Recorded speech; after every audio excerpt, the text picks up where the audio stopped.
के शो में। कराची में इमारतें गिरने का सिलसिला ना थम सका, एक और इमारत मुनहदम। अपोजिशन जमातों की ऑल पार्टीज कॉन्फ्रेंस एहतजाजी तहरीक की तैयारियां। कौमी इंसदादे पोलियो मुहिम का आगाज, 3,96,00,000 बच्चों को कतरे पिलाने का हदफ।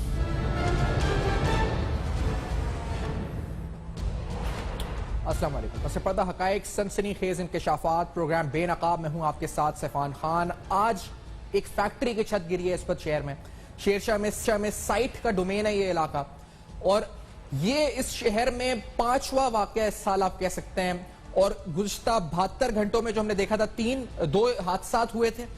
एक औरंगी में हुआ, एक लियारी में हुआ, 1 से 2 रोज बाद आज ये हादसा हो चुका है।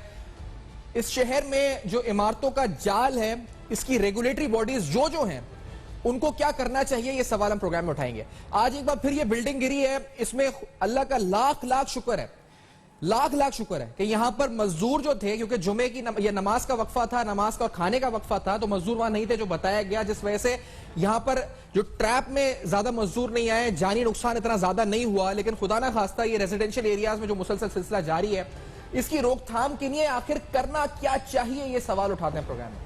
नुमान रफीक जो हमारे नुमाइंदे हैं अब तक के सहाफी हैं, वहां मौजूद हैं इस वक्त ऑन द साइट जहां ये वाकया हुआ है।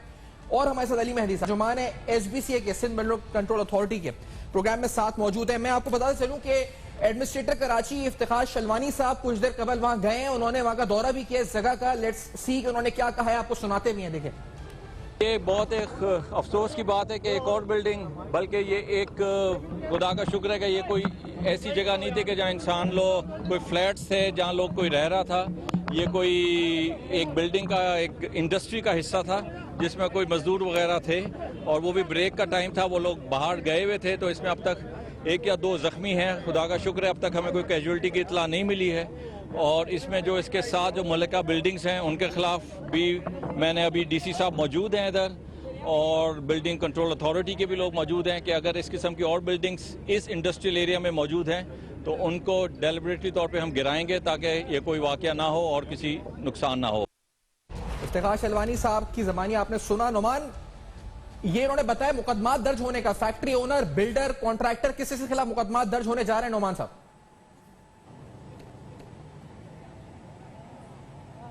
जी बिल्कुल, आपसे कुछ कबल हमारी यहाँ पर DC जो वेस्ट है उनसे हमारी यहाँ पर बात हुई है, और उन्होंने वाज़ेह कर दिया है कि कमिश्नर कराची की जानिब से और एडमिनिस्ट्रेटर की जानिब से ये वाज़ेह अहकामात उनको दिए गए हैं कि जो इस आज जो छत एक इमारत की यहाँ पर मुकदम हुई है, उस छत के नीचे जितनी भी फैक्ट्रीज मौजूद थी उनके मालिकान के खिलाफ बाकायदा मुकदमा दर्ज किया जाए।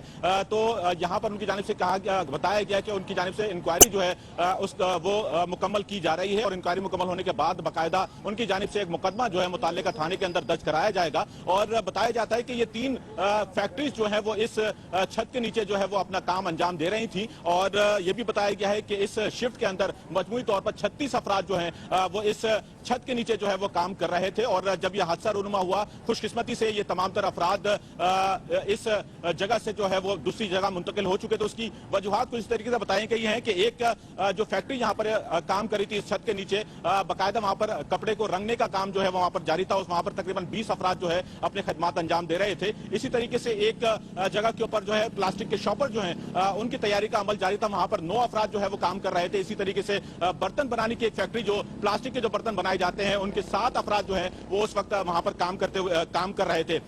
जब वक्फा हुआ खाने का और नमाज का, तो बताया जाता है कि वो जो डाइंग फैक्ट्री के जो वर्कर्स हैं वो भी यहां से निकल चुके थे। इसी तरीके से जो शॉपर बनाने वाले जो लोग हैं वो भी इस जगह से निकल चुके थे, और बर्तन बनाने वाले जो लोग 7 अफराद वहां पर मौजूद थे, उनमें से 6 अफराद निकल चुके थे, और एक शख्स जो उस वक्त बाथरूम के गर्ज से जो है वो ऊपरी मंजिल के ऊपर गया था, और उस वक्त हादसा पेश आया और उसी मलबे तले वो दबकर जख्मी हुआ। बताया जाता है कि सबसे पहले जब ये इतलात मौसूल हुई थी तो मुताल्लिका पुलिस का जो SHO अयाज जो है वो यहाँ पर पहुंचे थे, और बाकायदा अयाज की जानिब से उस जख्मी को जो जिसका नाम मुस्तकीम बताया जाता है उसको निकाला गया। उसका आधा हिस्सा मलबे के अंदर दबा हुआ था और आधा हिस्सा वो मलबे से बाहर था। उसको बकायदा वहां से निकाला गया और फौरी तौर पर जो है वहां उन्होंने हॉस्पिटल मुंतकिल किया।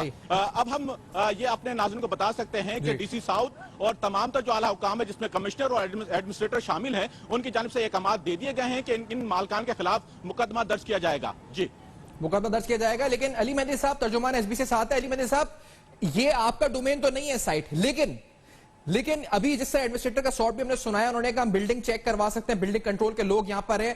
कोई कमेटी, कोई इस पर इंक्वायरी, जो बिल्डिंग्स हैं यहां पर जो तसलसल के साथ गिर रही हैं, इस सिलसिले में आप लोग सिर्फ उस बिल्डिंग जो गिर गई तहकीकात नहीं बल्कि जो बिल्डिंग्स खड़ी हुई हैं, क्या कोई कमेटी है जो देख रही है कि मखदूश इमारतें गिर सकती हैं? कुछ काम हो रहा है इस पर?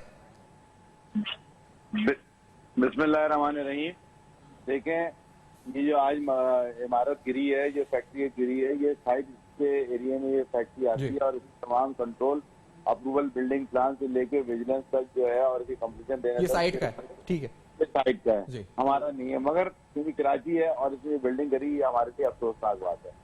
जैसा कि आपने बताया हमें कि मखदूज इमारतों की यहाँ मखदूज इमारत हमारी डेंजर्स कमेटी की डेंजर्स कमेटी बनी है जिसमें प्रोफेशनल के अलावा मजीद डिपार्टमेंटों के लोग हमारे साथ शामिल हैं। उसको डेंजर्स बिल्डिंग कमेटी के नाम से कहा जाता है और वो शहर में मुस्तकिल कितनी, अली मेहदी साहब, कितनी इमारतें आप हाईलाइट कर चुके हैं अभी तक? क्योंकि बताएं कि 5 इमारतें तो गिर चुकी हैं इस साल। अब हाईलाइट हुई भी या नहीं हुई है इस कमेटी से? जी। आज तक सुबह तक 470 इमारतें थी और उसके अंदर मजीद जो है आज 15 इमारतों का और सर्वे हुआ। उसका जब कल या परसों फाइनल होंगी तो पता लगेगी कि वो कितनी और बढ़ गई हैं। लेकिन ये आप लोग का निजाम क्या होता है, प्रोसेस? आपको कट कर रहा हूं, क्या आप ये जो 470 इमारतें आपने हाईलाइट की है नाज़रीन की इस वक्त इन्फॉर्मेशन के लिए, क्या आप ये नोटिफाई करते हैं एडमिनिस्ट्रेटर कराची को या कमिश्नर कराची को या इस वक्त मुताल्लिका किसको नोटिफाई करते हैं कि ये इमारतें को खाली करा दिया जाए? क्या होता है प्रोसेस? जी देखें हमारा तरीकाकार है, हम पहले उसको विजिट करते हैं। विजिट करने के बाद जो प्रोसीजर है उसमें सिविल इंतजामिया को इत्तला करते हैं कि असिस्टेंट कमिश्नर को और डिप्टी कमिश्नर को और कमिश्नर को कापी हम भेजते हैं कि ये बिल्डिंग है आपके इलाके में मखसूस है, इनको खाली कराएं। और इंतजामिया भी जो है वो साथ दे रही है, इस वक्त वो खाली करा रही है बिल्डिंगें। मगर इस वक्त जो आपने क्वेश्चन जो है, ये 3 बिल्डिंगें जो मुसलसल गिरी हैं, एक गिरी है आपकी ये अभी ये साइड वाली, दूसरी गिरी है आपकी कुरंगी में और तीसरी एक और बिल्डिंग बिहार कॉलोनी लियारी के अंदर। जी लियारी के अंदर जी वो बिल्डिंग जो लियारी के अंदर गिरी है, देखें वो बिल्डिंग नहीं थी, वो बेसिकली एक प्लॉट था जिसमें ग्राउंड फ्लोर बन के ऊपर ईंटों से चुनाई करने के बाद वहां पर लोगों ने रहते थे। वो डेरे टाइप की एक जगह थी, वो कोई बिल्डिंग नहीं थी, नंबर 1। नंबर 2, और वो कब्जे का प्लॉट था, ठीक है जी। नंबर 2, ये जो अपनी कुरंगी वाली बिल्डिंग जो क्लैप की है, उसकी वजह यह है कि वो एक चाइना कटिंग में बनी थी, उसकी प्लान नहीं थी और वहां पे सीवरेज लाइनें पड़ी हुई नहीं थी। वहां लोगों ने सेप्टिक टैंक, जिसको आप कुआं कहते हैं, पानी डिस्पोजल करने के लिए वो बनाया हुआ था।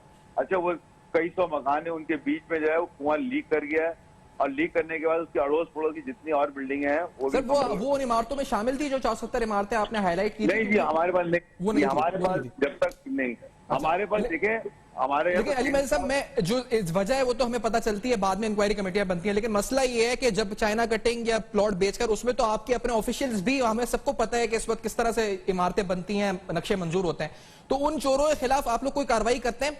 हमने कल भी देखा 3 लोग हुए जो पैसे लेकर ये इमारतें बेच देते हैं, प्लॉट बेच देते हैं, और फिर एसबीसी के लोग जो शामिल होते हैं उनके खिलाफ क्या होता है आपके इदारे में? देखें, ये चाइना कटिंग जो है बेसिकली एक पार्क के अंदर हुई थी और इस तरह के जितने प्ले ग्राउंड है उनके अंदर हुई है। इसका डोमेन जो है वो डायरेक्टर पार्क के पास या डायरेक्टर प्ले ग्राउंड के पास होता है, जो केएमसी और केडीएम में ये 2 डायरेक्टरेट बने हुए हैं, ठीक है। इसमें हमारी जो अप्रूवल होती है, आपको पब्लिक असल में ये समझती है कि कराची के अंदर जितनी भी पब्लिक नहीं है, गवर्नर सिंध समझते हैं SBCA is a nightmare for Karachi. वो कहते हैं वी हैव टू रिवैम्प एसबीसीए।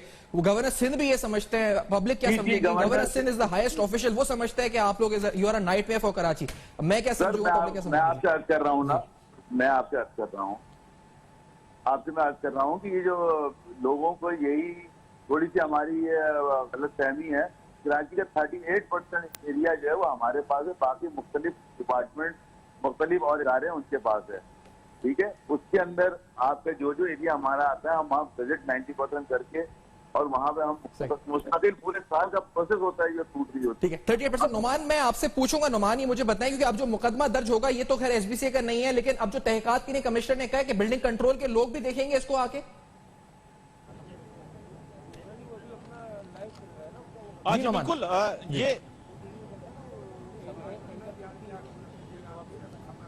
जी नुमान, आपकी आवाज आ रही है? अली साहब की आवाज मुझे मौसूल हो रही है, वो कुछ बोलना चाह रहे हैं। अच्छा हाँ जी, मैं यहाँ पर अपने नाज़रीन को ये मालूमात देना चाहूंगा कि जो जिस तरीके से आला अफसरान की जानिब से ये अहकामात वाज़े कर दिए गए हैं कि बाकायदा इन मालकान के खिलाफ मुकदमा दर्ज किया जाएगा। दूसरी तरफ जो आपका सवाल था उसके मुताबिक मैं अपने नाज़रीन को ये बता सकता हूँ कि यहाँ पर अब से गुजर कब जब हमारी डीसी वेस्ट से जब बात हुई थी तो उनकी जानिब से कहा गया था कि कमिश्नर कराची की जानिब से SBCA की के अफसरान की पर मुश्तमिल एक टीम जो है वो तश्कील दी जाएगी और बाकायदा वो यहाँ पर विजिट करेंगे और विजिट करने के बाद वो अपनी जो मशवरा है या इंक्वायरी है उससे बाकायदा उसकी रिपोर्ट पेश करेंगे और उसके मुताबिक यहाँ पर जो है वो कार्रवाई अमल में लाई जाएगी। इससे कबल ही वो ये तमाम तर मालूमात डीसी वेस्ट हमें ये इस तरह बता चुके थे कि बाकायदा कानूनी कार्रवाई अमल में लाई जाएगी और इन मालकान के खिलाफ जो है वो कानूनी चाराजोई अमल में लाई जाएगी। इस वक्त डीसी वेस्ट जो है वो इस वक्त इसी इमारत के साथ मौजूद हैं। इसके तमाम तर जो मालकान है, बताया जाता है कि जो 3 फैक्ट्रीज यहाँ पर चल रही थी उनके मालकान भी इस वक्त इसी अहाते के अंदर मौजूद है।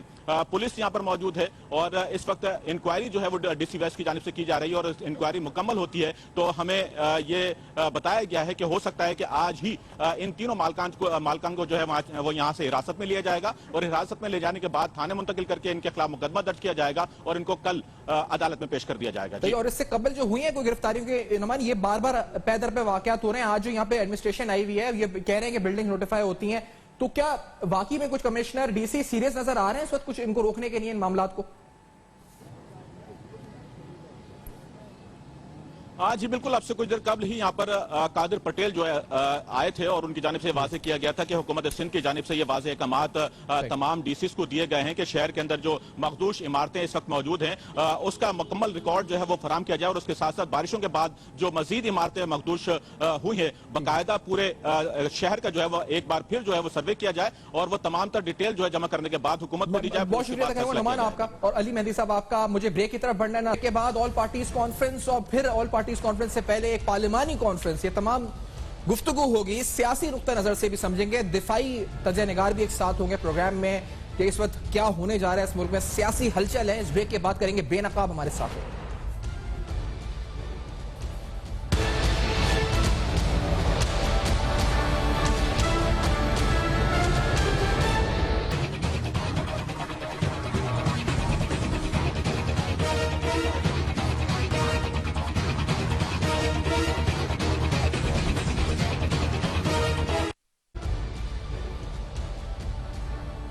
Welcome back. आप देख रहे हैं बेनकाब। बेनकाब में आपके सामने अहम 3 सवाल उठाते हैं। ऑल पार्टीज कॉन्फ्रेंस, उसमें होने वाले ऐलानात, एलामिया मुश्तरका, उसमें हिकमत अमली की बात की गई, सियासी हिकमत अमली, एहतजाजी तहरीक की बात की गई।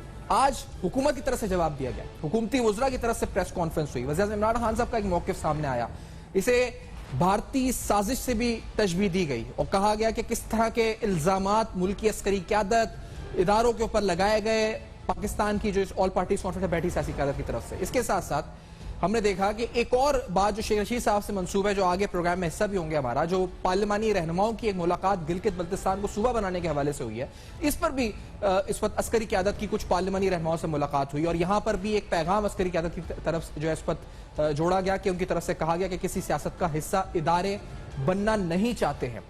प्रोग्राम में बात करते हैं कि इस सियासी माहौल में और आगे होने क्या जा रहा है, साथ साथ मुल्क के जो इस वक्त मुक़तदर हल्के इदारे सब क्या सोच रहे हैं सियासत को लेकर, इमरान खान साहब को कोई खतरा लाक है नहीं है। जनरल गुलाम मुस्तफा साहब सीनियर तजनिगार प्रोग्राम में साथ मौजूद हैं। जनरल साहब बहुत अच्छा प्रोग्राम में ज्वाइन किया। जनरल साहब, क्या कोई खतरा है इमरान खान साहब को?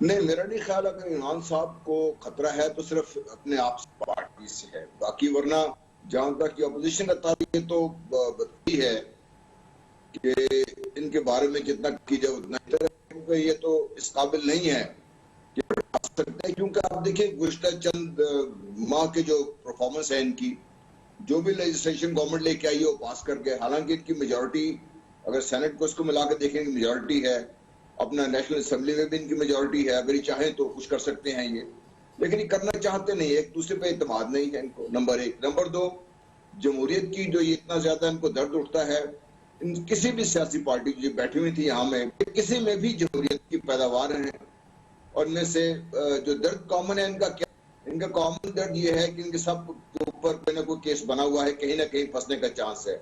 इन सबको डर ये है अगर ये हुकूमत चलती रहे, सेनेट के इलेक्शन हो गए होंगे इंशाल्लाह, तो फिर इनका तो किसी किस्म। जनरल साहब की आवाज इस वक्त,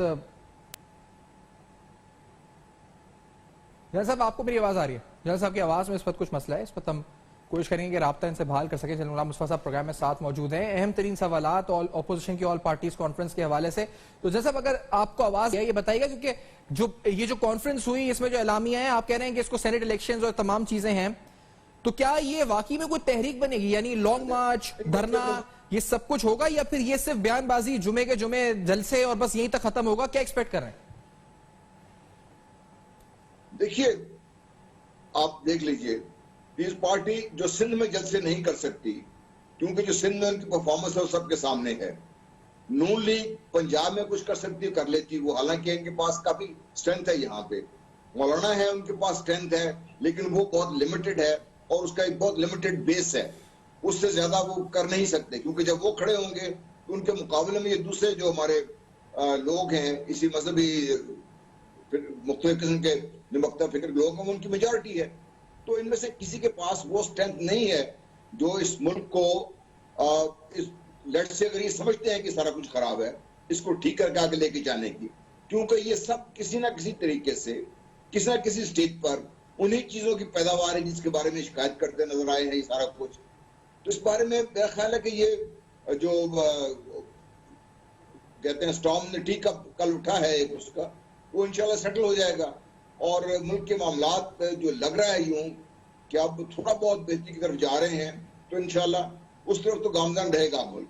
लेकिन जहां तक इन पार्टियों का ताल्लुक है, इनके सरबराहान का ताल्लुक है, इनके ऊपर केसेस जो है वो भी है कि आहिस्ता आहिस्ता वो जो हमारी स्टेल स्पेस है जिससे हमारा लीगल सिस्टम काम करता है, जिसमें बहुत सारे लकूनस हैं, बहुत सारे इनके पास वो क्या कहते हैं निकलने के रास्ते हैं, वो सब आहिस्ता आहिस्ता ब्लॉक होते जा रहे हैं और सारे अब ये फंसते जा रहे हैं। किसी न किसी स्टेज पे इन सबको ये वाजे करना होगा कि ये सब इसके ज्यादा जो दौलत इकट्ठी की है इन्होंने, इनमें से बहुत कम है जिन्होंने कोई मेहनत भी की है, जो कायदीन बैठे हुए थे सारे इनमें से किसी एक को आप देख लीजिए तो वो आपको, अगर इनको आज जट से आप इनको ले आइए, आज पब्लिक में ले आइए, अगर इनके पास स्ट्रेंथ होती तो ये इंडिविजुअली भी कुछ कर सकते, कलेक्टिवली भी कुछ कर सकते हैं। तो ये आपस में मिलकर बैठने को तैयार नहीं थे, आप बैठ गए हैं, और ये बैठे हुब्बे और उसमें अली में नहीं है, ये बुग़्ज़ मुआवी में बैठ के बैठे हुए सर। तो बस इनका मसाइल बहुत बड़े बड़े हैं इनके बारे में मैं तो इनफैक्ट बड़ा डिसअपॉइंट हुआ हूँ कल जो इनकी एपीसी हुई है, जिस तरीके से उन्होंने बातचीत की है, जिस तरीके से वाजे पाकिस्तान को उन्होंने निशाना बनाया है। वाजे पाकिस्तान इनको कहा क्या है ये बताए ना, इन्हीं के कहने पर वो इलेक्शन करवाने आती हैं, इन्हीं के कहने पर सब कुछ काम करती हैं, फिर आज उनको वो मतौन भी करते हैं उनके ऊपर। तो मेरा ख्याल है जितना इनसे कम बात की जाए बहुत बेहतर है। सही। तो आप जो कह रहे हैं ये बयान जो अस्करी क़यादत से भी मंसूब हो रहा है, और शेख रशीद साहब भी कह रहे हैं कि अस्करी क़यादत ने कहा है, और गिलगित बल्तिस्तान के हवाले से एक मुलाकात हुई पार्लिमानी रहनुमाओं की, और जिसमें मजे की बात है इस एपीसी से कबल ये तमाम रहनुमा ही तकरीबन शरीक हैं जो कल एपीसी में शामिल थे, जो अस्करी क़यादत से मिले हैं।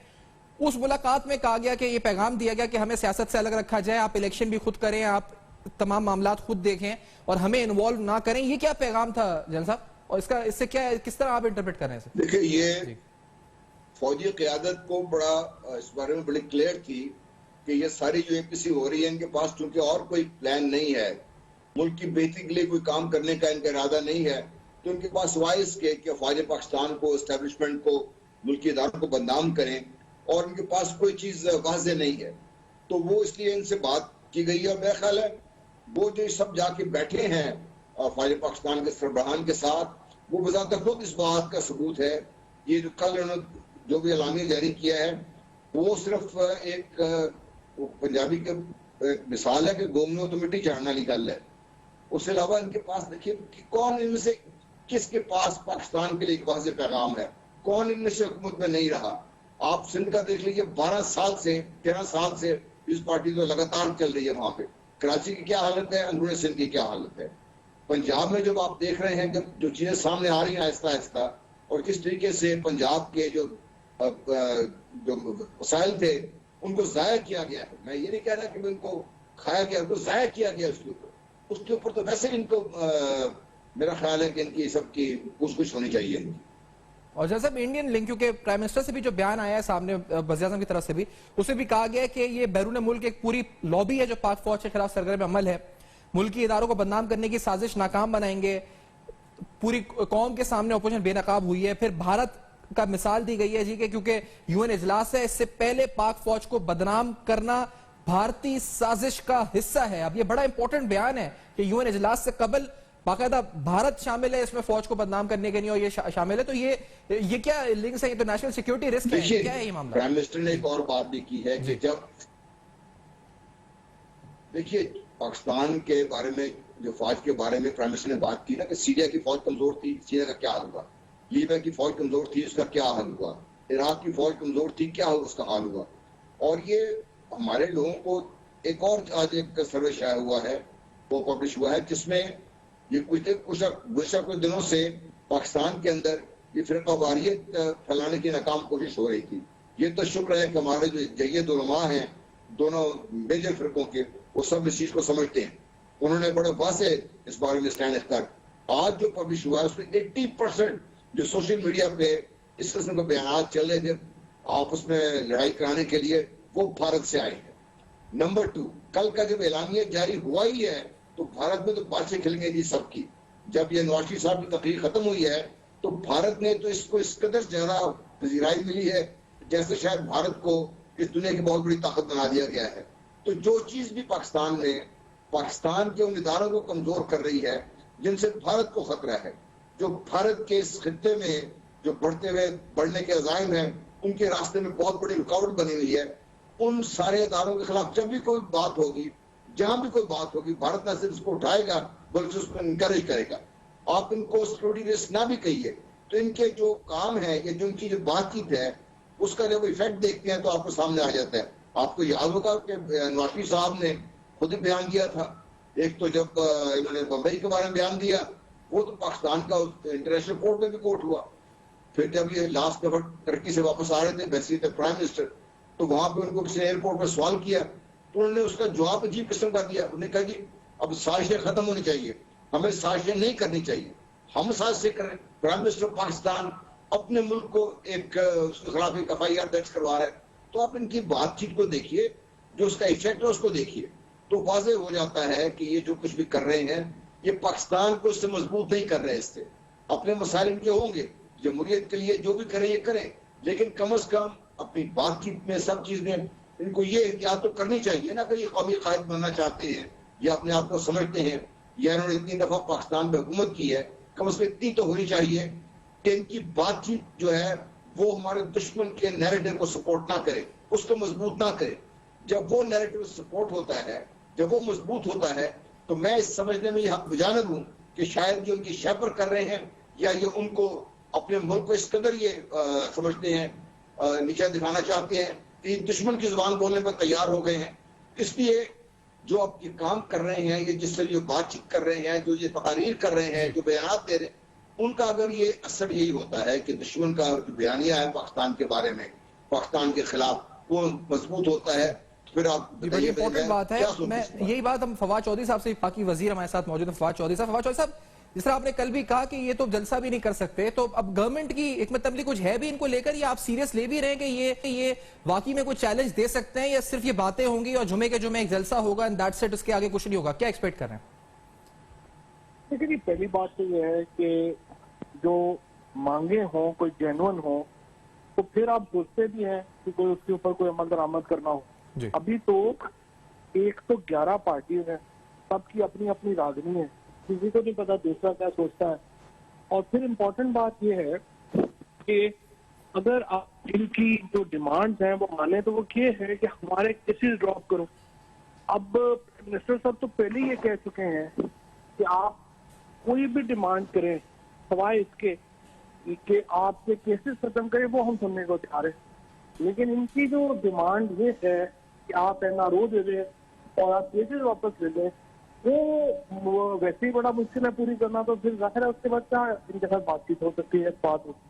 फवाद साहब, कोई यानी जो इनका नवाज शरीफ साहब का आना था, इस वक्त स्टेटमेंट है जो भी उनको खिताब करना था, इससे कबल ऐसा लगा कुछ वक्तों के कि शायद पैनिक हो गया है, फिर रिवायती स्टेटमेंट्स भी कुछ लोगों की तरफ से आई कि चोर हैं, डाकू हैं, आपने टैकल किया सही तरह? आपका कल में हम देखा भी आपने जिस तरह आप डिफेंड कर रहे थे कि नहीं ये इसको सीरियस लेने की जरूरत ही नहीं है। ओवरऑल प्राइम मिनिस्टर ऑफिस में क्या इस वक्त सिनेरियो था? क्या प्राइम मिनिस्टर बहुत सीरियस थे, कंसर्न थे इसको लेकर, या ही वाज ओके, उन्हें नॉर्मल था कि कुछ भी नहीं हो रहा, कोई फर्क नहीं पड़ता? प्राइम मिनिस्टर साहब ने तो फ्रेंकली इसके ऊपर कल जो है कोई बात भी नहीं की है, और खुद ही जो है वो पार्टी ने, वो तो देखें आप स्पेस खाली तो नहीं छोड़ सकते। अगर उधर से 20 लोग बोलेंगे तो उधर से 5-6 लोग तो अपना जवाब तो देंगे ना। मीडिया है, सोशल मीडिया है, वहां पे आप स्पेस खाली तो नहीं छोड़ते। तो बेसिकली कोई ऐसा आप समझिए कि कोई इसका कोई बहुत बड़ा इफेक्ट उस तरह से नहीं आया। और वैसे भी अभी तो देखना यह है ना कि नवाज शरीफ साहब की जो तकरीर थी उससे क्या जो पाकिस्तान में PMLN के लीडर्स हैं वो उससे मुतफिक भी हैं या नहीं।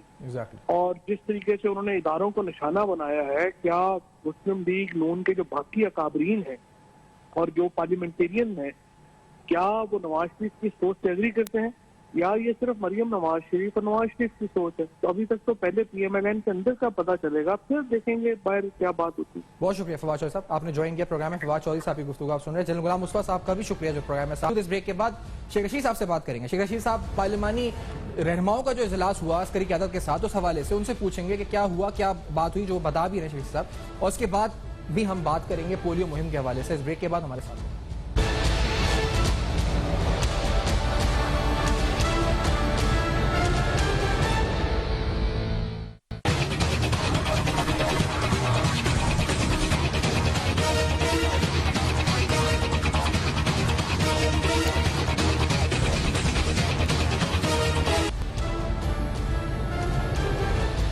Welcome back. आप देख रहे हैं बेनकाब। बेनकाब में इस पूरी सूरत हाल पर गुफ्तगू हो रही है।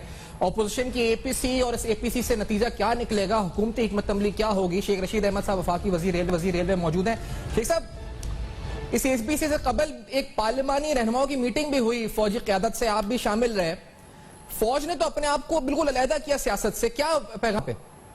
जी, उन्होंने एक ही पैगाम दिया कि हम आपके किसी बात में मुलव्वस नहीं है।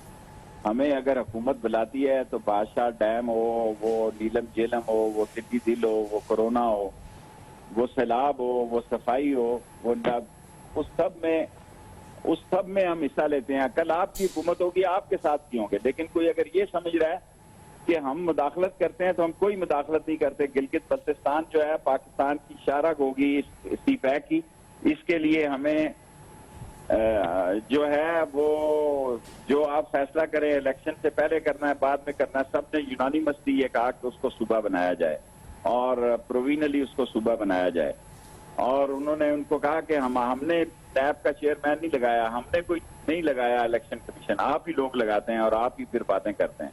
उन्होंने कहा हमें कोई जरूरत नहीं है कि आपके किसी काम में मुदाखलत करने की, आप जाने, आपका काम जाने। लेकिन जब कोई मुंतखब हुकूमत हमें कोई ड्यूटी देती है, हमारी ड्यूटी लगाती है, हम उस पर काम करते हैं। शेख साहब, ये जो कल APC हुई है, इससे घबराने की जरूरत है इमरान खान साहब को? नहीं, कोई नहीं, रिलैक्स, कोई जरूरत नहीं। अच्छा, नवाज शरीफ साहब, आपने कल एक प्रोग्राम में भी कहा कि नवाज शरीफ ने अपने आप को तबाह कर लिया। नवाज शरीफ का सफा फाड़ दें, वो सियासत में अब बिल्कुल फारिग है और वो वहीं अपनी सालम लेगा, वहीं जिंदगी गुजारेगा। जिसने ज़ियाउल हक के जूतों को चाट के सियासत शुरू की, आज वो पाक फौज के लोगों पर बातें करता है, उसको शर्म आनी चाहिए।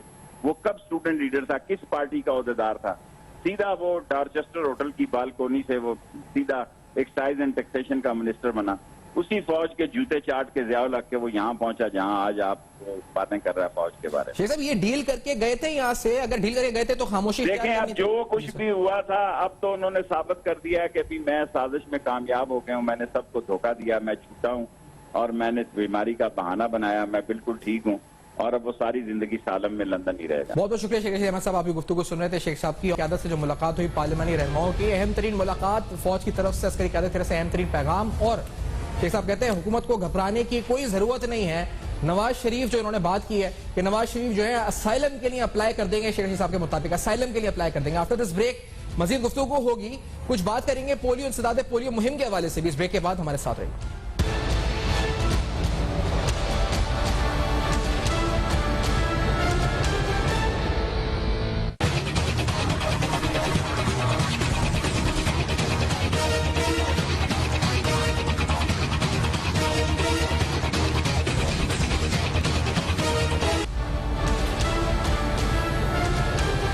Welcome back. आप देख रहे हैं बेनकाब, और बेनकाब में आपके सामने आज आपको बताएं कि इंसदाद पोलियो मुहिम का आगाज हो चुका है। अपने बच्चों को लाजमी आपको पोलियो कतरे पिलाने हैं। उनका मुस्तकबिल अगर आपको महफूज बनाना है तो आपको ये 2 कतरे अपने बच्चों को लाजमी पिलाने हैं। पूरे मुल्क की बात की जाए तो तकरीबन 3 करोड़ 96 लाख बच्चों का टारगेट सेट किया गया है इस दफा इस पोलियो मुहिम के अंदर। किसी भी मजहबी, समाजी या किसी भी तरह से अगर देखा जाए, इस पे उलमा कराम के फतवे मौजूद हैं, इस पर समाजी तौर पर बात की जाए और मेडिकली बात की जाए तो इन कतरों को हर लिहाज से सेफ एंड सिक्योर करार दिया गया। इन कतरों से नुकसान तो कोई नहीं है, लेकिन इनको ना पिलाने से बहुत शदीद नुकसान है। इनको ना पिलाने से आपके बच्चा माजूर हो सकता है, इनको ना पिलाने से उसका मुस्तकबिल तबाह हो सकता है, और ऐसा हुआ है। क्या वजह है जी कि पाकिस्तान अभी तक पीछे है इस दौड़ में, जब भारत आगे निकल गया है, जब बांग्लादेश जीत चुका है, इस जंग में शिकस्त दे चुका है पोलियो को, तो क्या वजह है कि आज पाकिस्तान अभी भी पीछे है? ये इस प्रोग्राम में बात करते हैं। और इस मुहिम के हवाले से स्पेसिफिकली सैयद शुजात हुसैन साहब हमारे साथ मौजूद होंगे, जो इमरजेंसी रिस्पांस सेंटर से के इस वक्त पोलियो के यहाँ के जो सूबे से तर्जुमान की हैसियत से हमें ज्वाइन करेंगे और बताएंगे कि इस पर टारगेट्स क्या सेट किए। शुजात साहब, क्या टारगेट सेट किए इस दफा आपने सूबे सिंध में, और ये मुहिम का आगाज किस तरह हुआ है? कुछ हर्डल्स है, नहीं है, कैसी चल रही है ये मुहिम? आज सुबह 8 बजे से हमारी मुहिम का आगाज हो चुका है। हमारा टारगेट है 9.2 मिलियन बच्चे हैं पूरे सिंध के जो 5 साल से कम उम्र है, उनको हमने 2 कतरे पिलाने हैं जो कि बच्चों की सेहत का ज़ामिन है। हमारे तकरीबन 50,000 पोलियो वर्कर्स हैं जो घर घर जाके हमारे इन बच्चों को पोलियो वैक्सीनेट कर रहे हैं, पोलियो कतरे वैक्सीनेट कर रहे हैं। जी शाह साहब, इसमें आपको अभी तक, क्योंकि जो हम इससे पहले जो मुहिम थी, मेरी आपसे गुफ्तगू हुई, आपने कहा अबव 90% था जो आपका सक्सेस रेशो था। मुश्किलात, हर्डल्स क्या है इस वक्त आज, और आप क्या समझते हैं उन मुश्किलात को टैकल करने के लिए आपकी टीम ने किस तरह से स्ट्रेटेजी हिकमत अमली बनाई है? देखिए, बात यह है कि इस दफा अभी तक आज हमें कोई ऐसी हर्डल, कोई ऐसी चीजें नजर नहीं आई है। हाँ, ये जरूर होता है जब हमारी टीमें घरों पे जाती है, कुछ बच्चे घर पे नहीं होते जो बाहर गए हैं, जिन्हें हम नॉट अवेलेबल कहते हैं, उनको हम फिर दोबारा 2-3 चक्कर काटते हैं। तो आज हमें